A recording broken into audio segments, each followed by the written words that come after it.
Mesdames, Messieurs les conseillers municipaux, Monsieur le maire, nous nous réunissons ce matin dans des conditions particulières imposées par la pandémie.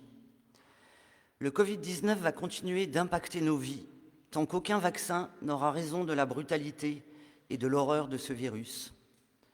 Je souhaite faire part de toute notre compassion aux familles montfermeilloises dramatiquement endeuillées ou touchées dans leur vie, et rendre hommage également aux équipes soignantes de l'hôpital de Montfermeil, aux professions médicales et paramédicales, aux équipes de nettoyage, aux brancardiers, aux ambulanciers, qui ont œuvré avec détermination, sang-froid et courage. Mes pensées vont également aux deux anciens maires de Montfermeil, Michel Rosenblatt et Gilles Guimet, tous deux décédés à moins d'une semaine d'intervalle du coronavirus. C'est pourquoi je vous propose, Monsieur le maire, que le conseil municipal respecte aujourd'hui 1 minute de silence en leur mémoire.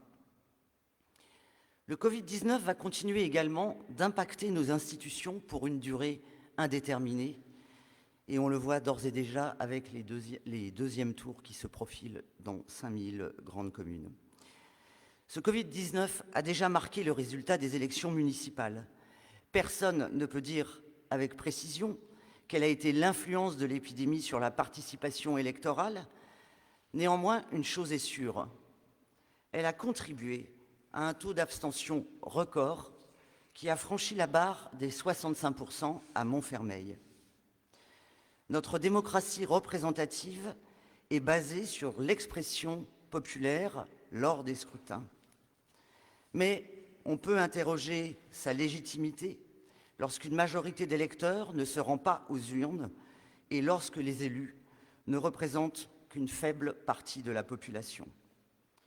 Ainsi, qu'en est-il de la légitimité de notre conseil municipal alors que nous représentons moins de 35% des Montfermeillois inscrits sur la liste électorale?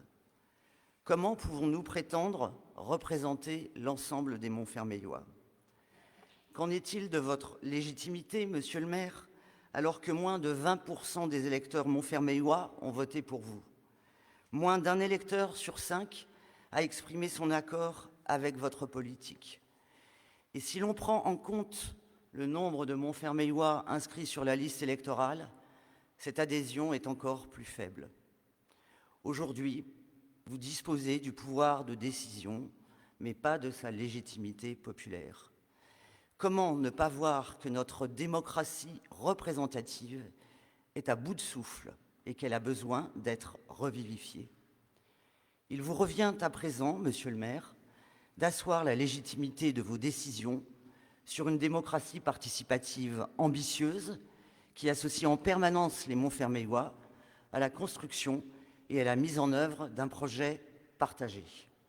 Pour notre part, nous sommes prêts à participer à cette construction avec nos analyses, nos idées et nos propositions.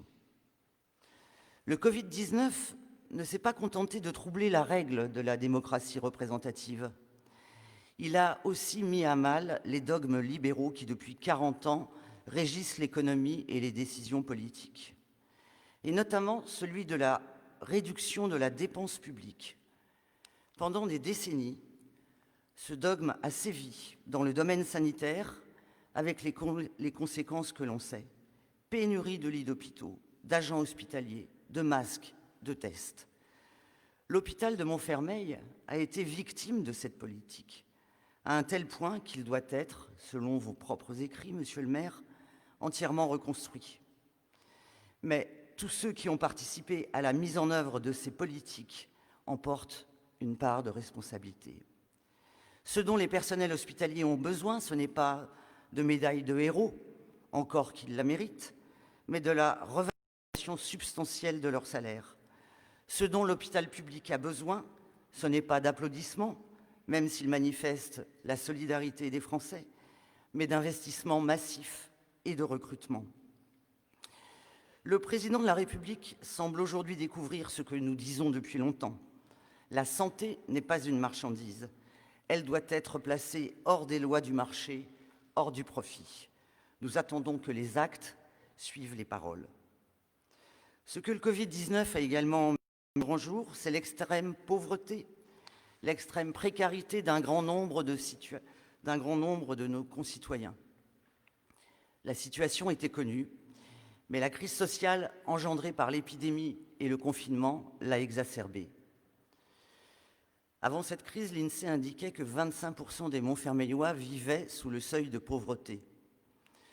Cela représentait 6 500 personnes. Combien sont-ils aujourd'hui et combien seront-ils demain? Au-delà des chiffres, ce sont des familles, souvent monoparentales, des enfants, des personnes âgées qui sont en souffrance et qui doivent choisir entre manger et payer le loyer. Durant le confinement, nombreux ceux qui se sont évertués à en réduire les conséquences humaines pour les habitants les plus pauvres. Les collectivités territoriales ont organisé des distributions de denrées alimentaires, de masques. À ce sujet, je vous rappelle notre courrier du 4 mai où nous vous demandions de nous informer des initiatives de la ville et de la situation locale. Courrier qui est toujours resté sans réponse à ce jour. Des initiatives associatives et solidaires, comme celle de l'ACMM, qui distribue en moyenne 300 repas par jour, de Un panier pour tous, des Restos du Cœur distribués par Arrimage, de la paroisse ou individuels ont également vu le jour. J'ai personnellement été à l'initiative de la création d'une antenne du Secours populaire français pour distribuer des colis alimentaires aux familles de Montfermeil. En 2 mois, nous sommes passés de 32 familles à 120 familles desservies, ce qui représente aujourd'hui 450 personnes. Et une trentaine de bénévoles sont d'ores et déjà impliqués dans cette action solidaire. Il ne s'agit pas évidemment d'entrer dans une concurrence indécente pour savoir qui fait le plus. Chacun fait. Mais notre rôle, en tant que conseil municipal, n'est-il pas d'encourager les initiatives solidaires et de mettre les moyens matériels et financiers à la hauteur de l'ampleur des besoins, et pas seulement pour une action ponctuelle, mais dans la durée et de manière pérenne.